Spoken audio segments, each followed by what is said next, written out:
বাংলাদেশের এক অসাধারণ পরিবারে জন্ম নেওয়া এক তরুণ। ছোটবেলা থেকেই গান ছিল তার নেশা।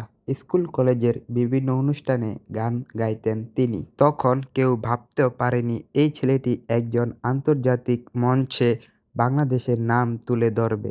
তার নাম মাইনুল হাসান নোবেল। গানকে ভালোবেসে তিনি শুরু করেন নিজের যাত্রা। বিভিন্ন প্রতিযোগিতায় ও স্টেজ শোয়ে অংশ নিতে থাকেন। ধীরে ধীরে তার কণ্ঠে মানুষের নজর আসে।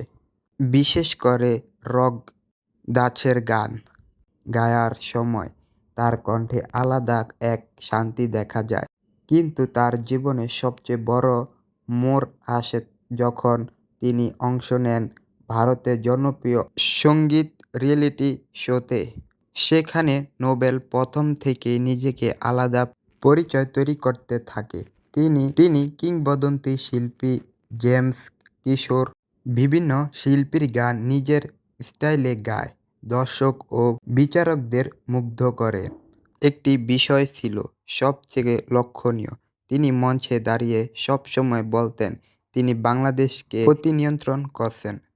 তার প্রতিটি অ্যালবামে তার বাংলাদেশের মানুষ গর্ব অনুভব করত। ধীরে ধীরে সোশ্যাল মিডিয়ায় ভাইরাল হয়ে যায় তার গান। লাখ লাখ মানুষ তার অ্যালবামে দেখতে শুরু করে। তাড়াতাড়ি তিনি হয়ে যান আলোচনার কেন্দ্রে। শো শেষ হওয়ার পরেও তার জনপ্রিয়তা কমেনি, বরং তিনি নিজের মৌলিক গান প্রকাশ করতে শুরু করেন। সুন্দরী কমলা, তামাশা, অভিনয় সহ বেশ কিছু গান বেশি সাড়া পড়ে।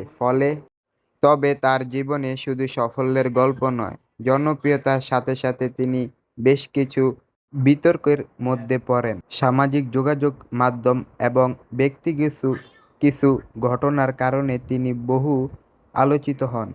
তবুও একটি বিষয় অস্বীকার করার উপায় নাই, তার কণ্ঠে আলাদা এক শক্তি আছে যা তাকে অন্যরকম থেকে আলাদা করে।